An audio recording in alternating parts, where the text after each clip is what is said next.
Hey everybody, welcome to TSP Weekly. This is your tech startup podcast for, well, I guess it's not, is it Thursday? It's still Thursday, isn't Thursday. it? We're at a special event today, Thursday, August the 20th, 2015.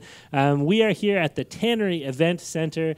We are covering the Ambient Intelligence Conference. Is it conference? Is it, what do we call it? Yeah, it's a one-day conference. One-day conference. There we go. The Ambient Intelligence Conference. I think that it just sounds so cool to say ambient intelligence. It does. We are here with Mr. Ian Pilon. Yep, you got it. I'm trying my best French pronunciation of the last name. Thanks for having me, guys. No problem. And we should introduce ourselves as we typically do. My name is Darren Conley. He's lying. What's going on here? My name is Darren Conley. I'm a local tech entrepreneur here in Kitchener-Waterloo. Joining me, as always, is our co-host for TSP Weekly, the wonderful Stephen Campbell. How are you today, Stephen? I'm wonderful. Thanks for asking. Excellent. And as I mentioned earlier, we are joined by Ian Pilon. He is the official organizer of the Ambient Intelligence Conference and the man who, I guess this is kind of your brainchild, Yes, if we can put it that way. Yeah, the big show after starting IoT Waterloo almost 2 years ago now. Yeah, that's right. And Internet of Things, the meetup group, I think has grown to be one of the biggest, if not the biggest, kind of meetup group happening in town these days, right? It Is that accurate to say? It is. The timing was right, and I think we just passed 900 members. So Wow, that's great. It's amazing. And how many people do you usually have come out to one of the IoT meetups? We cut the threshold off around 120. It's a great group dynamic. It's not overcrowded. Mm-hmm. Didn't you guys have to start charging for events just to weed out the stragglers? Yeah, well, that was the thing. People? We had guests that would sign up and then not show up. So I tried to figure out the best way that everybody on the wait list could get in. Right. We did take a stab at trying to do some sort of small $10 fee and then donate that to charity. Right. That kind of didn't really work because people were hesitant to drop the $10 or whatever. But regardless, we still had sponsors to help out a local charity on that event that we did try that. And now I think the community is strong enough that people will post right on the meetup page that, hey, make sure if you can't make it, free up your spot because there's people on the wait list that want to get in. Sure. And it's been a really community-oriented push for other people to kind of to be honorable in that respect now. Yeah. And if you can't make it, hey, just uncheck your RSVP, let the next person in line get in. Sure. And I've been to a couple of those meetups. I actually met the co-founder of a startup I'm involved in right now. We connected at one of the Internet of Things meetups and are now working together on a VR project, there which you is go. great. Really. I'm sure people who listen to the podcast will hear more about that later. I'm not here to plug myself today. No, that's really great to hear because that's kind of what this community is about, right? You feel like a matchmaker at times? Yeah. So and then I wanted to meet new people, learn new things, and if other people are doing that as well, that's awesome. then we're doing. So how long has this meetup group been going on for then? Just 1 year or 2 years? Almost 2. So I think we're at a year and 9 months. So 3 events last year. I think we're at 3 this year. Plus the conference, we got 2 more coming in the fall. Yep. Wow. Yeah, those are going to be really exciting. I can't give away too much on that, but. And how did the conference kind of grow out of the meetup, or how are they connected? So the first meetup was just to see how much interest was in our community to talk on the subject of ubiquitous computing or IoT. Back then, people were kind of up in the air. What are we going to call it? Is it Internet of Everything? You got companies trying to brand what to call this new domain, which is basically what's after mobile.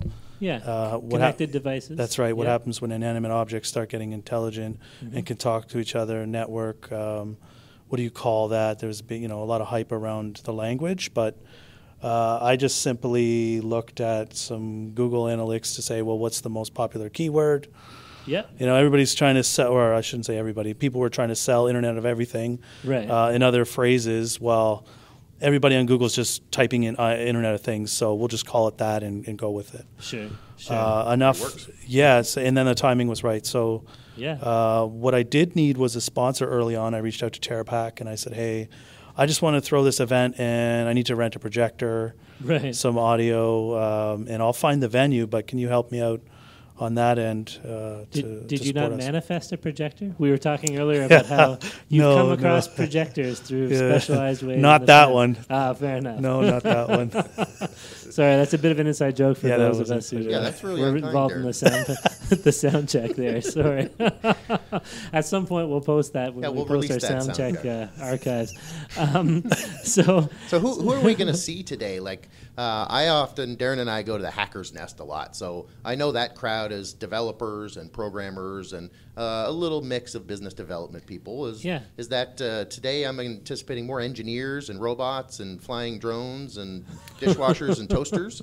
I would say I have no idea who's going to show up today, but I'm having a strong feeling it'll be a lot of business-to-business communication happening here today. We were really interested in getting intellectual conversations from the speakers, so just a bigger show of what our meetup groups are, but now have the opportunity to expand on topics. So maybe if we had 8 people, we could touch on a lot of things. Where our meetups, you can only get 2 people on the stage, and then that's the end of the night. So today we're hoping to get very diverse stories around where this space is going, whether that's security. And what kind of topics are kind of on the docket? For what's going on here. So it's interesting because I wanted to give the speakers some creative freedom on expressing what they're passionate about. So, for example, Jeffrey Dungen, coming from Montreal, he wants to talk about, is there an analogy, or if we used one, could we use our human nervous system to compare that to the Internet of Things? You need an analogy? Oh my God. Steven is the master so of analogies. Right Well, we shouldn't say master of analogies. We should say master of... I'm a Padawan. Of awkward analogies or analogies that take some time to arrive. You can't hit a home run every time. Yeah, fair enough. And so around that topic, you got the same old story. If you read a lot of blog posts, and it's like, okay, they give you this story, you wake up, your coffee maker turns on, and it starts to go through this scenario of a smart situation, but everybody keeps going back to the coffee maker turning on and your fridge being smart. And I think what we can do here by having more meetups and conferences is talk about really deep issues. Push past the fridge. Yeah, let's get beyond what the hell is the toaster oven doing? Yeah, right. Like, so what does it mean when traffic light signals are suddenly intelligent? So somebody like Kurtis McBride can lead a discussion around that, because even in our community we have Toyota Motor Manufacturing, and their lights around that intersection use Miovision technology. And that allows my commute to drive home to be better when it's intelligent enough to know if their schedule changes, then they can change the lights along with that. Are we going to hear any driverless car talk today? Not driverless car talk, but you might hear about the hacking going on with vehicles. So somebody like Sherry Vanstone from TrustPoint might be touching a bit about that. Hopefully she does, because it's a hot topic right now. There was a Jeep recently that got hacked last month. So we'll see where that topic goes. And I talked to somebody recently at another networking event, a kid who's just finishing engineering at University of Waterloo, who's really getting into, I guess what they call exploits, right? Hacking technology of various types. And he, for fun, after he read about it on the internet, hacked his own, I guess, minivan or something, or his family minivan, and was able to listen in on conversations through the Bluetooth microphone. And he said he was surprised by how easy it actually is to pull some of these things off. So I'm very interested to hear some more conversation around some of these things we should be careful about, but also potential opportunities for smart people to step in and make amazing things happen. That's right.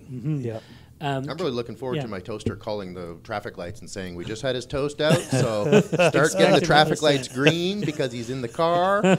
And everything's going to be so much easier. I wonder if they thought that in the 1950s. I have no idea. I think they did. There was there's a guy, Jacques Fresno, who had a design vision of utopia future with the Venus project. He's I think he's built this system in Florida. Right. But he was talking about autonomous vehicles way back then. Sure. So there's an interview with him and Larry King on the internet. If anybody streamed that, you'll pick up a lot of what's going on right now that he was talking about back then. Way back. Yeah, really way back. Interesting. Yep. Yeah, well, we had a local Velocity Fund winner, Varden, that were doing their autonomous vehicle. Yeah, autonomous golf carts. Golf cart. I just seen that. Yeah. Tell me more about that. Yeah, from what we saw, it was, they're using golf carts so they can kind of sneak under the regulations involved in actual commercial vehicles. Yeah, yeah. So you don't need a license to drive a golf cart.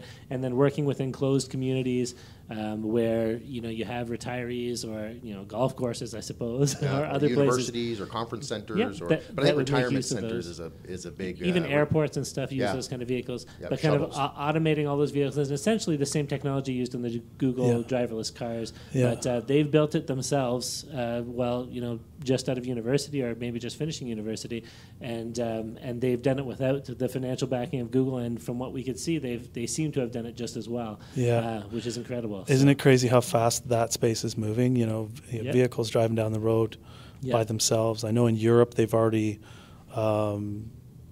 passed some legislation to let trucks drive down certain parts of the freeway autonomously. And I think that's where we're going to see the first driverless vehicles is going to be the trucking industry, right? Yeah. Where it makes so much sense to remove the driver from that equation and let the trucks just get where they got to go. I always thought Disney would be first into the game doing people movers, well, they invested over $1 billion into their wristband technology. Yep. Oh, yes. So they have more capabilities than any government system would right now on tracking humans in real time. Yep. So Disney World, that's... So Walt knows I'm here right now. They actually do have some really cool technology They in Disney do. World. And there was somebody else I talked to about that recently, too, and I thought to myself, there are so many broader applications for this same technology outside of, theme park analytic tracking. Yeah. But that's a fun place to think about. And it's also, I think it was a little bit easier for them in the sense that they could confine that area because they own it. Right. It's different when you get out into the real world, and it's like, okay, well... Yeah, it's a real fishbowl, and people are willing to put on a silly bracelet where you don't have to worry about the Google glasses looking funny. Right. You're at Disney World, so everybody's wearing them. Right? So, that's right. Yeah. You got to have the Mickey version of the Google glasses with the ears, and then everybody will just have them on, with the duck beak. But if people aren't familiar with that, listening in, something interesting from what Disney World discovered is, so imagine you go into their restaurant and you just go sit down at a table. You don't wait to get seated. You go find wherever you want to sit down. Yeah. And somebody comes over to you. They already know what food you chose. Yeah. The day before you ever checked into the restaurant. Yeah, yeah. Made your selection then, and then you sit down, and all of a sudden somebody shows up. And your food arrives. Here you go. Here's your food. So. They did some interesting things. Yeah, it is magic, as they say, in the Disney world. Yeah. Well, I'm very excited to hear what's going on with the rest of the day here. We have a bunch of the speakers that we're hoping to sit down with and get a few words of wisdom that we can share with the podcast listeners. So that'll be great. And maybe even talk to a few people who are attending the conference too. We'll see what we can pull off in the mix here. Ambient TSP Weekly today. That's right. I know you have a lot to do here today, Ian, so we'll let you go and take care of things. But thank you so much for opening the conference with us here, and we look forward to see what's going to happen. Yeah, thanks for taking a couple minutes. Yeah, no problem, guys. Thanks for having me. Yeah, our pleasure. So here we are with Sherry Vanstone. Am I saying that right, Yes. Sherry? Excellent. Who's talking today about securing the connected car. Very interesting topic. I'm very much into the idea of the self-driving cars, which you're hearing more and more about. Yes. And I think now we're kind of making incremental steps toward public acceptance of that kind of concept. Yes. But tell us a little bit about what you're going to be talking about here today at the conference. I'm going to be talking about the vulnerabilities in the connected car. The connected car is so connected today. It's going to continue to be more and more connected, more sensors. And in particular, when you look at bringing in Ethernet, Wi-Fi, 3G, 4G, and now a new V2V technology called the dedicated short range, communications range, whatever, DSRC, and all of these. And it's just like your house. You know, you have windows, you have doors, you have pet doors, you have chimneys, and you have to look at all the vulnerabilities. So the important thing is to understand the vulnerabilities, understand the isolation of new systems as we put new systems in. So that's the general talk, and in specific, I'm going to talk about a case study that where security was designed in from day one, and how it makes a difference, and how it will, I'm not going to say unhackable. We're designing it with knowing that people will try to hack it, but how are we going to keep them from doing that? And that system is called the V2V crash avoidance system that the U.S. DOT is getting ready to mandate by the end of this year. It's really topical right now because of the Jeep Cherokee story that's in the news. It's all in the news, and yes, I'm going to talk and go into a little, not just a little, but a lot of details about that hack, how they did it, how long it took for them to do it. But it's not a real-time hack, but it does accentuate the ability to exploit. Now, I have a friend who is studying exploits as part of his computer science degree, who told me he decided one day to try to hack his own, I can't remember which particular car he had, but the Bluetooth in his car, just to see how easy or difficult it was. And he said it was surprisingly easy to tap into the Bluetooth, listen to any conversation that's going on inside that car, and he didn't even need really a lot of special expertise to be able to do that.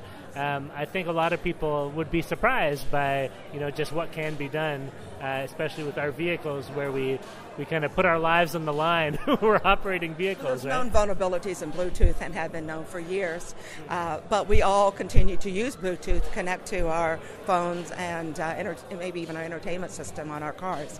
So we have to be aware what we are exposing. I don't know if you heard today that the Ashley Madison cyber attack, and of course now you think, oh my goodness, we found out there's a lot of cheaters around Toronto. But the important 28 million men and 4 million women. Yes. Like that. The thing. That was the reason. Yeah. So the thing is that just anything that you understand that there's personal identifiable information, and you have to think, okay, who's going to be able to get it? If somebody's sitting in the car with me, then that's a risk mitigation. It's like, well, they're already sitting in the car with me. Can they hear my conversation with my mother? Do I care? Right. So we have to think about the risks that we're taking. But this is real serious. The hacking of the Jeep is serious. In my talk, I will talk about what not only the U.S. government's doing to help prevent this going forward, and what the automobile manufacturers are also doing. Do you see a lot of collaboration between the exploiters and the automobile industry? Right now there is. I don't know if you heard about the Tesla attack. I have a Tesla, the S model, and the Tesla team had pretty much a tiger team come in. Right. And then they put in a Trojan horse in the computer system. They did all of this. They did have access to the car. But they worked with Tesla to say we're understanding their vulnerabilities. You connect through 3G, so they made sure that all their software updates are digitally signed. So cryptography is very important. Of course, that's where TrustPoint comes from. Right. I mean, that's our angle, is a security angle on that. I'm really excited with the fact that you have a Tesla. I've always wanted to have one myself. Can I just ask you, unrelated a little bit to the hacking, but what is it like to drive the Tesla? I haven't talked to anyone kind of firsthand to see what it's all about. Have you done any drag racing? Not with it, but I'm thinking of taking it up to the most part and trying it out up there. I have a Porsche too. I took that up last week. So I thought I'm going to take the Tesla, because the Tesla's supposed to be even faster than the Porsche GT. But I'd like to test that out. I love the car. I feel very safe in the car. It's very solidly built. But also I like the technology, and I'm not an early adopter, but in this case I thought, why not go for it? Every 3 years I'll get a new one, and it'll have the latest technology. Did you find it disconcerting to not hear the rumble of an engine or anything when you first started using it? Yes, I did. When people get in the car and I just put it in reverse and they go, wait a minute, you didn't turn it on. Engine rumbling so old-fashioned, isn't it? That's right. That's so 20th century, right? Yeah. Let me just ask, Sherry, what's your own background that kind of brought you to this level of expertise in this topic? I was a mathematician with the U.S. government, a cryptologic mathematician. Okay. So I spent 6 years with the U.S. government working on making codes and breaking codes. Then I went into the industry selling information security technology, went to California, and then I was recruited 21 years ago to Canada to work with a company called Certicom. Okay. And sorry, all the cryptology was more than 21 years ago, you were saying, yes? It's been that long? I moved up here 21 years ago. Yeah. Wow. So you've been kind of in this for a long time. I'm surprised. I don't look that old. No. You stole my compliment from me. That was the next thing on my lips here. Wow. But I'm assuming too, like the world of cryptology and the world of hacking and exploits has changed significantly over the breadth of the time that you've been involved in this industry. Definitely. Everyone is a hacker today. As you said, your friend tried to hack his Bluetooth. Mm-hmm. I have a friend who tried to hack his BMW, just to get to the ECU, just to show that he could. Right. So even, we are, like even Visa and MasterCard, they build their credit cards to protect against the consumer, the owner of the credit card, because we seem to want to experiment, and that's really good. But the problem is now there's more and more vulnerabilities pointed out, and there's a lot of publicity around the vulnerabilities. Where I don't know if you remember, maybe too long ago for you two, but when the SSL first came out, it was broken, and. What did the people who were breaking it? They went to Netscape, and they talked to Netscape, and they told Netscape all about it. So they were the white hat guys. Right. That's still happening in the automobile industry. You'll notice that Miller and Balasek, who hacked the Jeep, had told Fiat Chrysler that it was hacked. Now, how Fiat Chrysler acted on that information is questionable because they've been fined by US DOT. However, the point is that, yes, hacking is much more, that we have very, very good tools for hacking. The good thing is that we also have some very good tools for privacy and security. Right. And that's where, when I was with Certicom, we developed some very strong technology. It's the technology that's used in the BlackBerry. The BlackBerry is the securest smartphone because we helped design the security in from day one. It's not bolted on. So my message today to the IoT device manufacturers here is don't bolt the security on. Build it in from day one. That way you can shut all the doors, close all the windows. You know exactly your whole system, and so there's less vulnerabilities. Yeah, 'cause being held for ransom in your car, like Ashley Madison was by Anonymous, because they were aware that they had the data. Mm-hmm. So there's almost a data terrorism that could happen. Yes, and if we're all in our cars, and that's a different thing than just an email sort of. Well, I know it's quite embarrassing for the cheaters, and it was embarrassing when Target's, the credit card information was exposed, and at Home Depot, etc., or Sony emails got hacked. Yep. But this is very serious stuff when we're talking about lives. Yeah. And in particular, V2V, the system that we'll be talking about, the whole purpose of it is crash avoidance. Right. So you put in a system to save lives, and then somebody exploits it. Yeah. And I think as more and more technology enters in more and more areas of our life, right? Cars used to be just a mechanical system. Now, like, without the computers, cars cannot operate. Modern cars cannot operate. I think there's going to be more and more chances, like you said, for exploitation, for hackers to come in. But hopefully, the security and the privacy technology is increasing alongside of it, right? So. Definitely it is, and it is there. And that's one of the main emphasis of my talk today, is to say, don't despair. There's the technology out there. You have to learn how to use it. And also, like anything, don't think that you can take one course from the University of Waterloo in cryptography and go out there and build it yourself. Right. What happened with the Jeep, they had cryptography in it. It just wasn't properly implemented. Right. Makes sense. It's really neat. I can't wait to hear your talk. Thank you. You got me really excited now. And thank you so much for joining us for a little while here today. And we look forward to hearing the full version of the talk later on. Thank you for this opportunity to speak with you. Excellent. Thanks. So we're here with Kurtis McBride. Is that your name, Kurtis? That is my name, yes. True, because that's what your name tag says. Yeah, I'm reading directly off the name tag. From Miovision. Yep. And very happy to be able to talk with you here today. Maybe you can tell us, first of all, what does Miovision do? Yeah, so we build hardware and software for cities to help them better manage their traffic networks. So if you've ever been stuck waiting at a red light, I got 100 guys trying to work on illuminating the red light. Cool. I like that. I get stuck at red lights all the time. And I think I've heard a little bit about what you guys do. You're using a lot of kind of video analytics to capture data for how traffic is operating. Yeah, so that's where we got our start, is basically using hardware and video analytics software and the internet to sort of replace the need to have a person standing at the side of the road for 8 hours to do a traffic count. And then that kind of gave us exposure into all of the other problems that go on at intersections. And so now we have a product that actually uses like M2M, so it uses connectivity, cellular connectivity to connect up intersections. Most people don't know this, but intersections are based on like 1985 technology, like 300 baud modems, and the old when you're trying to connect. So we're kind of coming in with a cellular product that moves a lot of what was traditionally like a widget-based approach to solving the traffic problem, moving it all into software and putting it all on the internet, and we're making pretty good progress with it. So. Wow. And how long have you guys been around for now? Feels like 3 days, but we just had our 10-year anniversary recently, so yeah, been a while. Amazing. I drive by I don't know how new the office is, but I drive by that building every now and then when I'm going kind of between Conestoga and home, and you guys look pretty legit down there.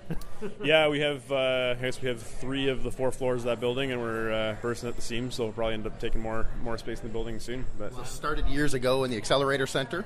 Yeah, we started, I guess if you go back even further, started literally in one of my partner's mother's basements, and then moved to the Accelerator Center. We were there for a few years, and then moved down to Kitchener after that. So. That's awesome. We've interviewed a few people from the Accelerator Center. We know they're really proud of their graduates who have gone on to great things. Your bronze statue is standing out front, I think. Well, here's a little anecdote for you. The term graduation, they invented that when we started building things in the hallway and piling boxes in the hallway. I guess it was a bit of fire hazard, so they graduated us from the building just to get us out of there. Their nice way of saying get out, right? Yeah, excellent. So what are you going to be covering today? I understand you're speaking for about half an hour later on this morning. It's part of the conference. Yeah, so I'm going to cover a range of topics, but the main theme is talking about smart cities and sort of contrasting. You can look at some of these large companies like IBM, Cisco, and the way that they talk about the Internet of Things and the smart city. They talk about it as if it's here and it's a thing, and we should all be happy to be living in one. We find that the reality is a little bit more longer term. There's a lot of little point problems that need to be solved, and we think that the smart city will sort of emerge out and over time by solving those little point problems. So just going to talk about a different way of looking at the smart city and kind of talk about how we fit in as a little piece of that. So how are we doing here locally? Are we kind of smart? Are we getting there, Kitchener-Waterloo? Yeah, I mean, I would say Canadians in general we're a conservative bunch, and we like in bad economic climates we wear that as a badge of honor, and then in good times we tend to be a little slower than some of our counterparts to the south. But yeah, I mean, I think locally we're starting to make some inroads with the group here. They've been really helpful with sort of piloting our next generation product with us. So yeah, I mean, we're some good collaboration is happening then with the city. Yeah, definitely. We're working pretty closely with the regional Waterloo on the region at the regional levels where they control the intersections. So we have just over 500 intersections in the region, and we're installed in a few of them, and hopefully growing them. And before the end of the year, we'll put some more in. So. Now, we were speaking with one of the other speakers just a few minutes ago who's talking a bit about vehicle hacks and exploits and how to protect yourself against these kind of things. You're dealing with vehicles as well as kind of the core part of your business. Where do you see things moving forward with, we hear a lot about Tesla, and Uber's built a self-driving car, and Google has been in the self-driving car market for a while now. Yep. Are traffic lights going to be obsolete soon? Yeah, or what can we see in the next 5, 10, or 15 years from your perspective, especially when it comes to traffic and the evolution of vehicle transportation? Yep. No, it's a really great question. We get asked it in different ways all the time. So my view is that like driverless car is one part of the problem, but if you actually understand how like signal signal timings get set by cities. Sometimes it has to do with the driving experience, like trying to get you to work faster, but sometimes it has to do with things that are completely unrelated to the car. So for example, let's say you own a store and there's a big left turn queue building up in front of your store. You might advocate that left turn queue clear quickly so that people can actually get into your store, right? That's called access equity. So our view is that even though we have driverless cars coming on, there will likely still need to be some sort of centrally planned rule system around how those vehicles move around inside the network in order to deal with all the things that have nothing to do with cars that are part of our transportation networks. So the traffic lights aren't going away; they're just going to be kind of hidden then. Yeah, you still need them.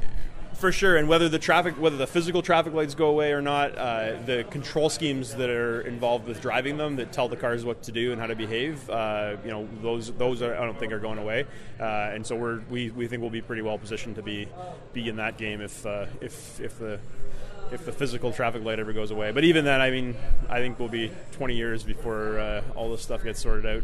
So really, the Apple design team can help us with that. Nice and minimalist, and yeah. With any new technology that comes along, it's never the technology that takes time, right? It's people's acceptance and it's the regulations and the governance and like things like liability and insurance and all the boring stuff that we don't like to think about as technologists. Those are the things that'll take some time for the connected car to really come to life. So it's funny, because like you say, technology moves so quickly, and it's almost like the technology has almost become obsolete by the time the litigation and political side has finished kind of debating it, right? Yeah. You have to move on to the next debate because technology has moved on so quick these days. Now, my hope is that my 5-year-old will never actually have to get a driver's license because driving will not be required by humans at that point. Do you think that's a completely unrealistic expectation? No, I don't. I mean, I don't think it's completely unrealistic. I guess 16 is the age, so 11 years from now. So I don't think it's completely unrealistic. I think what we're likely going to see is like a progression towards that. So things like platooning on highways will likely come along before we let robots drive around in our streets where there are kids playing soccer on the streets. Right. Maybe transport trucks and shipping industry stuff. Yeah, we're seeing it like we go to some trade shows where the driverless cars are coming, and I think long-haul transport is probably where you're going to first see the application of driverless, and even then it'll likely be platooning. So you'll have a driver in the first car, and you'll have 6 trucks following them, kind of thing, that are autonomous. Yeah. That makes sense. Save a bunch of money. Again, it's the economy driving that innovation. Yeah. Excellent. Well, we're looking forward very much to hearing kind of the full version of your talk later on, and very good to meet you, Kurtis, and great to hear that Miovision is doing so well with what you guys are doing, and keep bursting at the seams. Hopefully you can find some more talented people to add to your team and take over another floor maybe, huh? Yeah, exactly. Thanks a lot for your time. Looking forward to the talk. Excellent. Sounds good. I actually left Igloo for a while and came back because you get the sense of family, the sense of working as a team. It's a really inspiring place to work. People can be who they are when they're in the building, and we're all working together for a common goal. It gets a little crazy at times. I have a very, very large collection of rubber ducks. My first day, out of nowhere, I just got shot by so many Nerf guns. I mean, we get beer every other Friday. There's nothing wrong with that. You could be here for a few weeks, but if you have a great idea and we think it'll work, we'll run with it. Where you can go forward and pursue your own dreams. They're empowered to do their job. Our culture is all about team. It's really great, and it's something that you kind of strive for in a company. If you have a great idea, we're going to implement it. That's why people love working here. Igloo! Did you get that? So we're here with Allaa Hilal. Am I saying that right, Allaa? Yes, okay, you are. Good. Is there like an ayn in your name? No, it's like Ella, but with an A, so it's Allaa. I always like when I can say the ayn, but I rarely get the chance. Anyway, Allaa is speaking here at the conference a little bit later this morning. I think you're the second on deck, right? Maybe today? Actually, I'm the third. I'm the first one after the break, so hopefully everyone will be refreshed and ready for my talk. Yes, absolutely. And what is your talk today, Allaa? I'm talking about shaping the Internet of Things through responsible innovations. So we are an amazing community where a lot of people are innovating here and there. However, there are a lot of time to market constraints to what we're developing, and sometimes you tend to do take the shortcuts or decide not to do your due Due diligence? Thank you. Due diligence? Thank you. We'll edit that out, no problem. Okay. Due diligence in terms of securing, making it securing your technology, making it private, making it trustworthy, making it sustainable. So responsible innovation is a new framework that has actually emerged in Europe about guaranteeing that new technology that are shaping the world of tomorrow make sure that they have the morals and ethics that we're living with today. Make sure that we create a safe and fair environment, inclusive for everyone, and not build the technology, especially with the scale of IoT, with the scale that it's going to be ubiquitous in every aspect of our lives. It's very important to make sure that it carries the same morals and ethics that we as a modern society live our lives with. It sounds very similar to what Canada's doing with the Benefit Corporation or the B Corp. Yes, exactly. Something similar, but it's more into technology development. So it's not a reactive; it's a proactive approach, and it's a whole framework. Can you give us an example of what that might look like a real technological example? Okay, I will take something from history. I have actually 2 examples I'm going to talk about, but I'm going to give you the one from history. So, for example, you both have fridges at your homes, right? Yeah. So everyone enjoys fridges. We all love them, right? I have so much stuff in there; it's always packed. However, fridges started in 1930s, and it was an amazing technology, life-changing technology at the time. However, they used a cooling agent of Freon, which was amazing innovation at the time. However, it caused the depletion of the ozone layer, so it didn't meet the sustainability ethic or moral that we want. And up till now, so that's like about 95 years later, we're still suffering from ozone depletion, and we're putting so much effort to get that resolved. However, so this is an example of a non-responsible innovation. It was an amazing, still an innovation. It was a life-changing innovation. However, it was non-responsible. Sorry, non-responsible. Non-responsible innovation. However,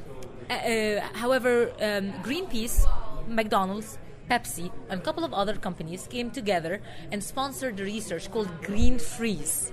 This is a carbon-based natural cooling agent that's actually in a lot of fridges nowadays, modern fridges. It's totally sustainable, it's safe for the environment, it's safe for the users, and it's all sponsored by companies coming together and working towards it with the understanding of the impact of the technology that they are developing. This is an example of responsible innovation. So rather than taking the shortcut or taking the cheaper way of producing something, if it's not long-term sustainable, we want to take the time to create a more responsible solution to some of these issues so that we're not causing long-term damage to our environment or our health. Exactly. However, of course, there are other pressures. So there is an article, I think, in Taylor and Francis Journal of Responsible Innovation that said that has a title of Who's Against Responsible Innovation? Theoretically, nobody should. However, in reality, due to the moral dilemmas, due to constraints and the fast-changing world that we're living in, and the increasing demands of time to market, this is when people tend to take shortcuts. Right. How do you develop ethically and not stifle innovation? Because the fridge was awesome, and I think there would be an argument made that we want the fridge, and to have to wait for Pepsi and everybody to figure it out, we wouldn't have had it, right? So how do we still have the fridge, but do the fridge right from the beginning? Okay. This is an amazing point, which is true. We don't want to cripple innovation early on because of fear of development. We want to innovate, but however, we want to invest our time in thinking of the impact. If there is a whole framework, like 4 steps, basic ones. I'm proposing 3 more to do. However, as you go through the framework, you would start seeing that even if you do a shortcut, document it, make sure that you come back and address it, enhance it. So don't cripple innovation early on, because we're never going to have a full picture while we're still creating an idea in its infancy. However, as we grow, as we're building it, we have to keep going back and refining it over and over and over again. We don't have to wait until we have an ozone depletion to start acting on it.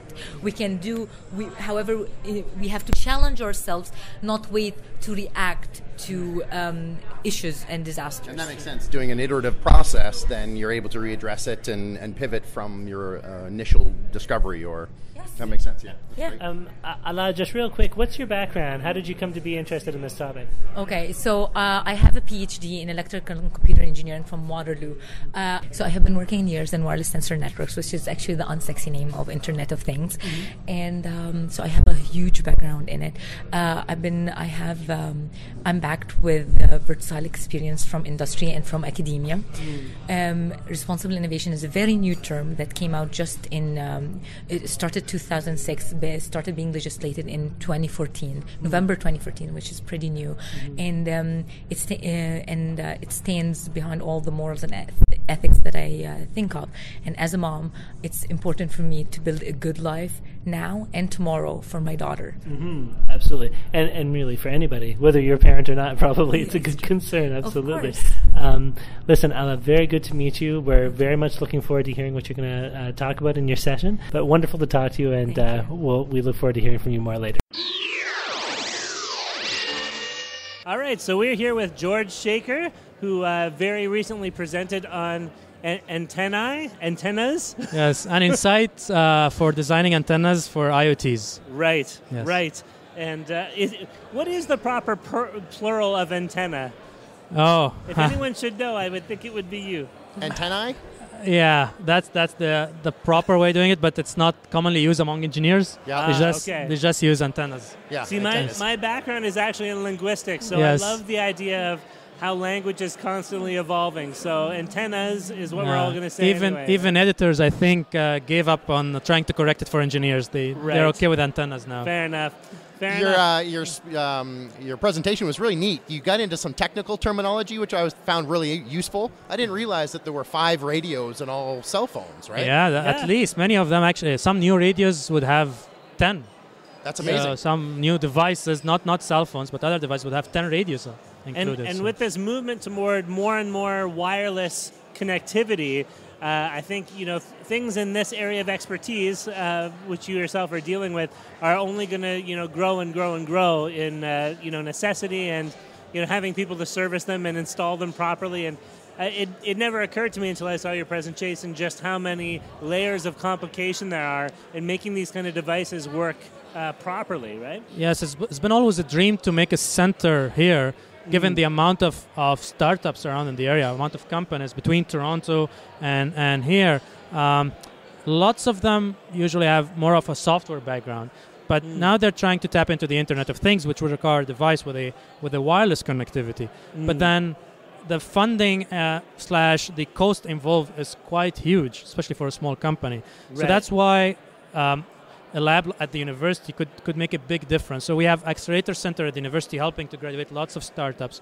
But then we need also a hardware service center where basically meet their needs and help them at least come up with a prototype where they grow from there. Actually, if you look at the history of the region, BlackBerry is one example. So BlackBerry, when they started, it's a neat software idea. They needed to build the hardware around it. And at the very first days, they used the small chamber at the University of Waterloo. It wasn't as fancy as it is today, but they used that chamber. They started with that. They went ahead and became a big company, successful company. And here's Mike donating the zillion amount of money to the university, paying back some of the gratitude he sees as an entity that helped them. Yeah, very cool.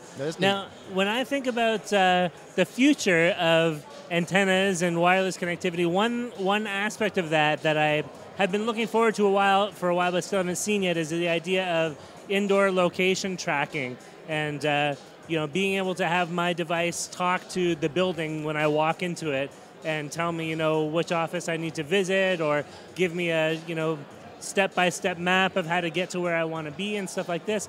Do you know, from a technological point of view, how far away are we from being able to have something usable in that area? There are already some existing solutions out there. Okay. A startup from University of Waterloo, Mapton, tapped into that market, and they did something really good, really neat. Google is definitely leading the way into that. They now can tap into the available Wi-Fi networks that mostly every store would have one.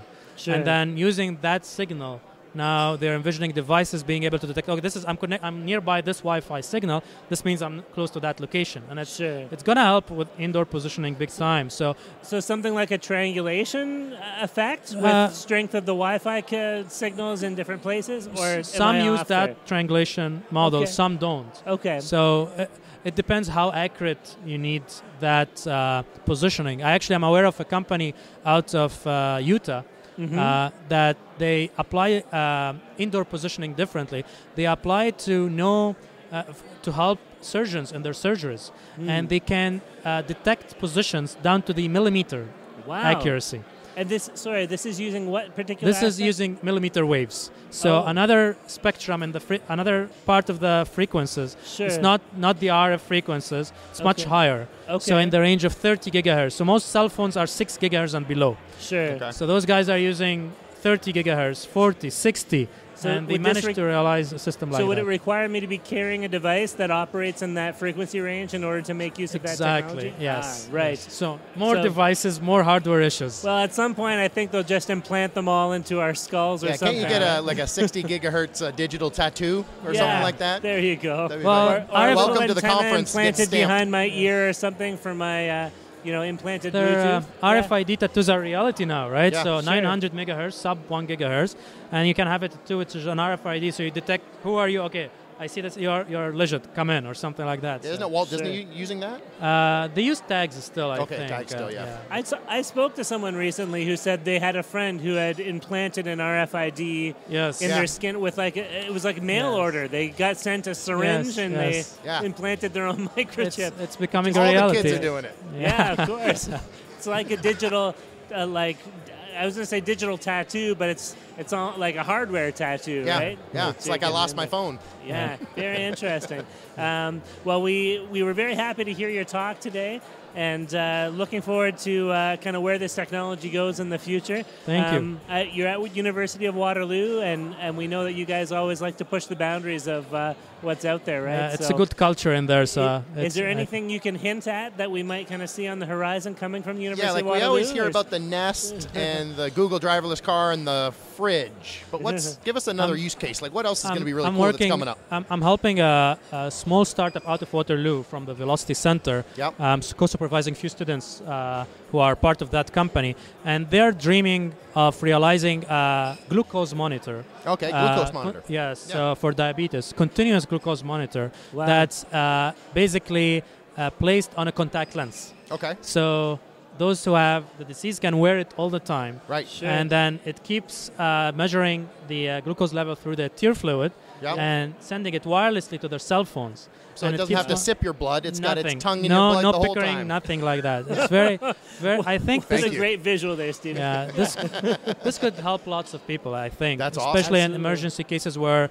the glucose level shoots up or something like issues with insulin. Now your app would tell you, okay, there's an issue. It can report to your doctor in the same time. I think stuff like that gonna change things. My dad has diabetes, so it would be great if he's snacking while watching the football game. His phone can alert him. And his eyeball tells him don't eat anymore. Yeah, that's right. Very cool. That's really neat. Yes. Well, wonderful to talk to you, George. Same here. All the best. Good talking to you. Thank you. Okay, thanks for taking a couple minutes with us. Thank you. Yeah. Great. That's Did I sign an opt-in waiver for this? No, I didn't, did I? No, you can sue us later if we say something incriminating. What's your we're here with Mr. Jeffrey Dungen, and we've just had a long offline discussion about the meaning of the last name. Apparently, it means to spread crap onto fields. Fertilizer. Fertilizer. Fertilize. In German. Yes. But what he gave us earlier today in his presentation was not spreading crap. It was very interesting and thought-provoking material. What would you say is your area of expertise, Jeffrey? I'm a computer engineer. Okay. Studied here in Waterloo. I'm definitely an engineer at heart and on the inside. And now I've become a little bit of an entrepreneur based on the fact that if you really want to do what you want to do, you kind of have to create your own job. Sure. And, you're a pretty good public speaker for an engineer. Thanks. That's I can thank my mom for that of pushing me to lots of Toastmasters. and how does your world intersect with the world of the Internet of Things?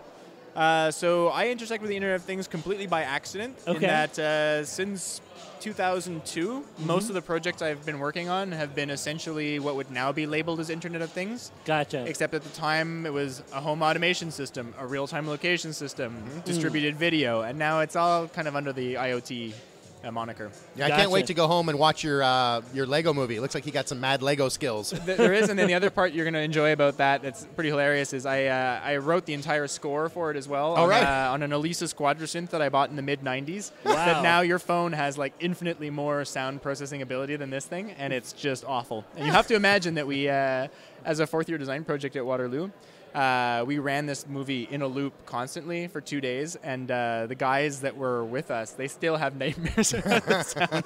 Wow, that's crazy. I can imagine. Now, you talked in your talk that you gave earlier about how the Internet of Things is not just kind of remote controlling your air conditioner with your smartphone, but it's having the devices connect with one another and kind of anticipate human needs and kind of make life more efficient in the background without us needing to tell it how to do that all the time. I'm in the middle of reading a book right now. It came out 10 years ago at this point, but the Ray Kurzweil, The Singularity is Near. Have you read this one? I know that book. That's the last startup I was at. One of the conditions for the interview was really what are your thoughts on the singularity? Well, and it seems like a lot of what we're talking about here is the same kind of thing. Like we are slowly handing control over to let's say a digital system with intelligence that is not at the present beyond human intelligent capabilities, but at least able to analyze and make decisions about some of these things, like how to safely drive your car or the optimum temperature levels in a room or all these kind of things, more than human beings could on their own. Maybe this is me just with my interest in the singularity, but like, do you think all this stuff we're talking about now seems to me like it's just kind of like killing time until the singularity when we can just hand all those decisions over completely? I don't know. Do you have any thoughts along those lines? That's a long question. It's a very, very long question. Sorry. My answer is yes. Excellent. So yeah. It'd be great at interviewing politicians like, yes, I have thoughts on that question. Yes. Thank you. What would we like to talk about next? Yes, that's right. Exactly. Well, if we go into it, I mean, so people talk about the singularity. There's always been this concern from Charles Babbage when he created his analytical engine of, oh no, what if steam machines are going to figure out and become smarter than humans? Yeah. And the one thing I think that we shouldn't close. Yeah, we shouldn't lose touch of is I mean, technology should be a helper to us, should enhance us in humanity and the whole thing. And there's still a lot of drudgery that's in our daily lives that if we can get rid of that drudgery in a short term and allow us to connect better as humans, do the things that we're better at doing as humans, being creative and all that. Yeah. That I see as a very big positive. Once it gets a little bit further, as you're alluding to on the singularity, then there's the question of, well, will our machines be more creative than us? Will they make us feel like we're unnecessary? Right. If we get to that point, we've obviously done something wrong because we still want to look out for our own interests. Well, and Kurzweil would say that it's really about our machines become an extension of us, and we can emerge with our technology. So it's not that it's machines versus humans as much as humanity. Humanity is now defined as the biological and the technological in, combination, I guess. But in the short term, I guess, the point we're at now, it seems like a lot of the issue with increasing efficiency, and you were talking about the trade-offs between privacy and efficiency, and a lot of it has to do with trust issues, right? So do I trust my data kind of being handed off to a machine or to a corporation that's designed this piece of software? Do I trust a self-driving car to get me safely from here to there? How do you think we can kind of deal with these trust issues of, I think too of, airplanes have been able to self-fly landing, takeoff, and everything in between for a long time now, and yet we still don't fully trust them. We still need to have a pilot at the controls just in case.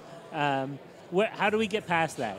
Of course, it's. I mean, the biggest factor is not really so much can the technology do it. It's will humans buy it and trust it and move forward with it. The biggest blocker in what's happening right now is humans. Is us. Yeah. And we have to be we have to realize that. We have to be very honest about it.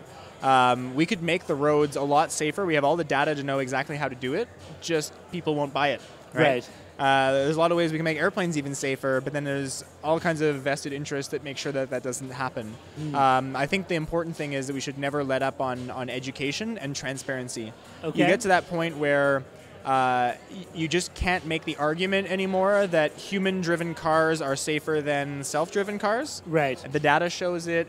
Your kids are being like, Mom, I don't want to drive with you because whenever I drive in the self-driving car, it doesn't screw up like you. Oh, by the way, it doesn't drink. Right. Let's hope we're not that one. But we say this as we are drinking during the recording. I want your surfer accent back, coming back from Tahoe. He was a snowboarder, was he? Oh, did I do an accent on that one? Yeah, he sounded a little really? valley. Okay, yeah. That was dialing his nest back.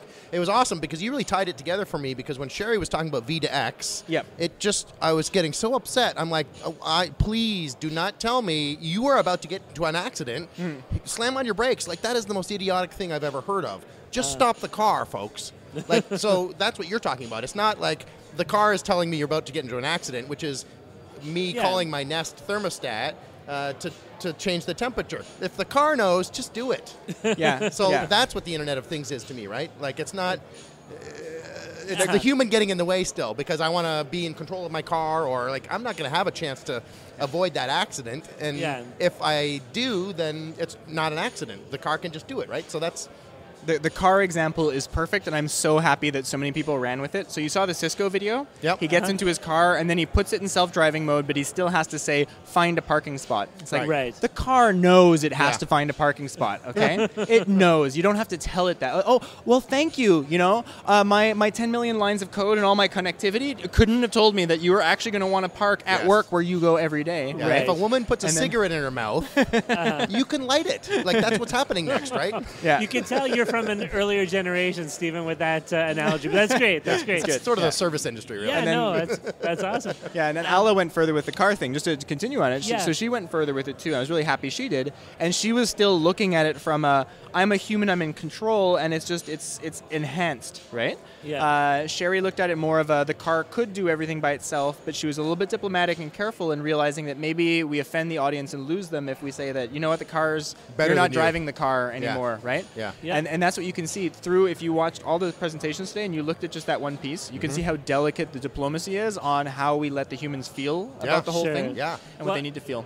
And we talked about like developing that issue of trust, and I wonder how much of that has to be incremental changes of, I now trust my computer, or I now trust a piece of software to handle this for me, so I'm ready to give it a little more trust in this area, in this area, in this area, until finally we're kind of at the I can trust it to drive me safely to work, or even more so, I can trust a car to put my 7-year-old in by himself and have the car drive him to school or whatever it is, right?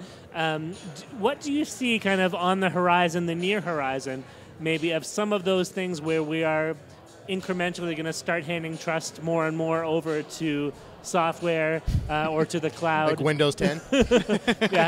I still don't trust it. I haven't done the upgrade yet myself. But I mean, I don't think we're ready to leap right into the cars yet as a society, but maybe there are a few other things in between. Any ideas? I don't know. I think the transportation and lodging and travel, I think those are the ones where you have Uber that's doing a good job of just putting in the public sphere constantly this idea of how should mobility be done? Is mobility a service, really? Is it a service that only certain people can deliver, and it's really putting that in the public eye? And the same thing with anyone that's doing bed sharing. That sounds pretty great. That's making sure that you have accommodations either in the short term or in the longer term. And I think that's a place where you would have never guessed really, that would have taken off, and they've done an excellent job. You don't need to be telling the Internet of Things, find a condom when you're bed sharing. It should know automatically. That's the next step. The drone flies in, and you're like, oh, yeah, I know what's going to happen next. And you're just like, lie on your back, sir. All right. So I didn't know if you said condo or condom because we were talking about sharing of locations. Condom? Why would I ever say condom? Well, clearly this glass of wine is fantastic. So. Of course. And this vodka is really hitting home for me. Excellent. Jeff, what's kind of the what's on the agenda for you moving forward here?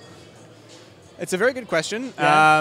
One of the challenges, to be very honest, of what I'm doing is I love the aspect of just talking about what's happening. I'm really passionate about what's possible. It took a while with our company. We've been around for 3 years. We've found clients now. We've got recurring revenue. We're starting to get at that point. But what we're doing is still so scary and unusual to Canadian investors, let alone foreign investors, that it's really hard for us to just kind of get that push. And right now we've got people coming from like internationally. They're moving their families to Montreal to work with us, that have found us, that are like, we want to get behind this. It's great. I feel really good.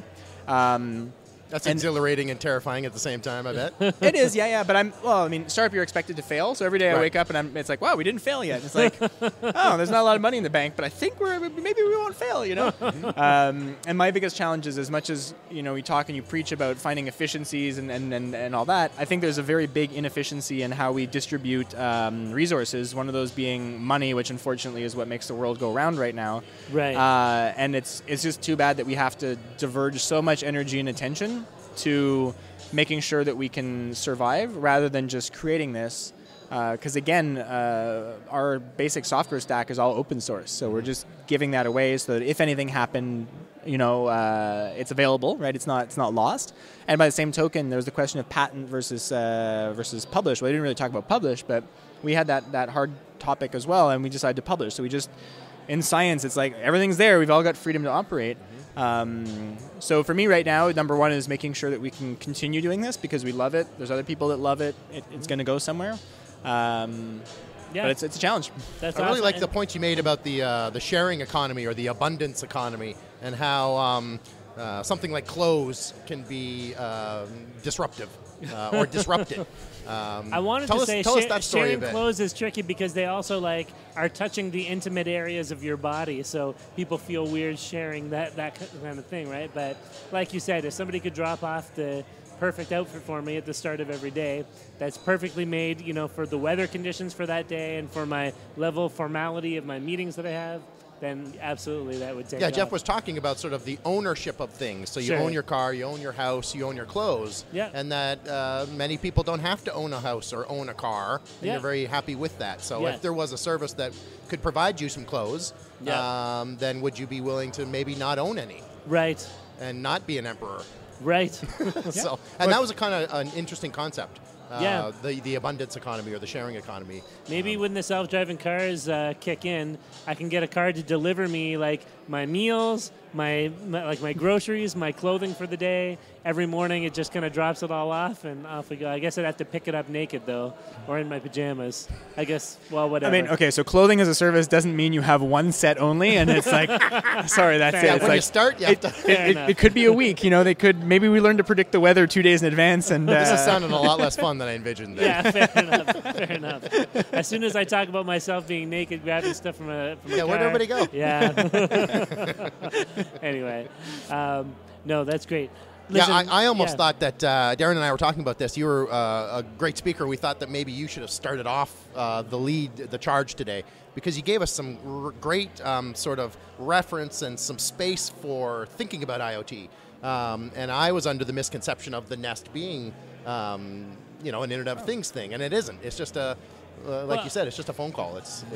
Nest isn't not part of the Internet thing. Nest does sense its own things, and it can do some really neat stuff, right? Yes. But the hilarious example of Nest is that if you're at home, right, and you're lying on the couch and you don't move, it'll think at a certain point you're not home because it doesn't detect any motion. That's the only way it can detect you. So basically, people have adjusted their sleeping schedule so that they wake up every time it gets warm. They do this. They wave their arm, right? The Nest realizes that they're home. They hear the air conditioner go on, and they go fall back asleep. That's not good Internet of Things, but Nest is still trying and moving forward. And it is one platform that's capturing data that can be shared. Yeah. So I want to be careful to say Nest is not Internet of Things. Right. Yeah. Just Nest in itself. It's not the fully realized vision of the Internet of Things necessarily. Yeah. Exactly. We like to anthropomorphize things, and we want to go like, oh, the Nest is this benevolent thermostat that understands my home and my cooling and my everything, and it's Nest needs friends to help to understand better what's going on, and then when those friends are there, then you have the Internet of Things. Yeah. Absolutely. Well, listen, we should wrap things up. I know you got some more drinking and mingling to do, and you can't see them. There's 2 more drink coupons here, though, so they're really trying hard to make me not drive home. They appeared there somehow while we were talking. Very nice. What's the name of your company, Jeff? Before we say goodbye to you, just so our listeners can maybe find you guys online or something. Yeah. Sure. So the name of the company is reelyActive, and it's not the traditional spelling of really. Okay. That's how we got the .com. It's REELY active.com, and feel free to check it out. And always happy to have feedback. That's how we learn. Cool. Excellent. Well, thank you so much. Almost like a fisherman kind of a thing. That's right. Reel. If you want the real, so the real quick, if I can, the name is. The way our sensors work is you can daisy chain them with cables. So it's kind of like building a reel of sensors, which is actually one of the most efficient ways to deploy sensors. You wouldn't know. Everyone's like, do we really need wires? Believe me, it's the most efficient way, at least for enterprise. And the active part of it is that it's active radio frequency identification, which means that devices are actively broadcasting their identity, and that's what we work with. So your phone, your Fitbit, all those things, they're actively broadcasting their identity, and that's what we capture. Very Jeff cool. also has a Fitbit cheat that as soon as we're off the air, I'm going to get from him. Yes. Because I like to be competitive and beat people at things. Brush your teeth with your non-dominant hand, everyone. It's at least 20 extra steps, and it might push you over the edge. Sweet. 20 steps is all it takes sometimes. That's it. Well, thanks, Jeff. Thank you so much for joining us today, Jeff, and all the best in the future. Cheers. Thanks, guys. Awesome. Thank you. Well, here we are at the end, and I think it's been an awesome day. We've talked to some great people. That was really cool. Yeah, and thankfully we have Ian back with us to throw out some thank yous. Go for it, Ian. All right, thanks again, guys, for doing the quick interview this morning to kind of open up what the day was going to look like. I had no idea it was going to be this successful. People just were having a really good time during the networking sessions, taking it all in. I'm so happy that our community kind of rallied together to get everybody out and talk about the IoT and what this means in our community. So on that note, I just wanted to thank our sponsors. We couldn't have gotten here or this far without them. So first off, Communitech, SAP, Miovision, Apogee, TerraPack, University of Waterloo, their engineering, Conestoga College, Rogers, Miller Thompson, Feedloop. We could not have got here without these sponsors. So thanks a lot for them. And thanks, guys. Are they the ones responsible for paying for the food that we had at the conference? Yeah, wasn't that a great meal? That's awesome. Yeah. I feel a little bit smarter, and I'd like to award you 1,000 cool points for today. So your cool point total awesome. I'm glad. Doubled, I would say. Yeah, I don't know what you trade those in for. Maybe Clout points on that. Is Clout still around, that website?